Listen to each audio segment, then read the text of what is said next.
मालवण राजकोट इथल्या छत्रपती शिवाजी महाराजांच्या पुतळ्याचं काम आता जवळपास पूर्ण होत आलं। छत्रपती शिवरायांच्या पुतळ्याची एक्सक्लुसिव्ह दृश्य आता तुम्ही झी24 तासवर पाहू शकता। तब्बल 83 फूट उंच असलेला तलवारधारी पूर्णाकृती पुतळा मालवण राजकोट इथं उभारण्यात आला। शिवरायांच्या पुतळ्याच्या अनावरणाची आता प्रतीक्षा सगळ्यांनाच लागली।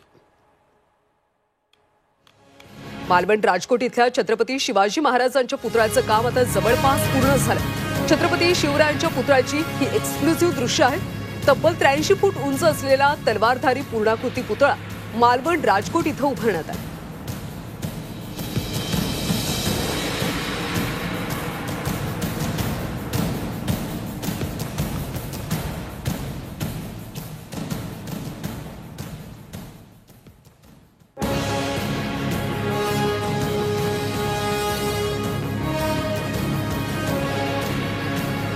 शिवरायांच्या पुतळ्याची ही झलक आपण पाहतोय। आता या पुतळ्याच्या अनावरणाची सगळ्यांनाच प्रतीक्षा लागली।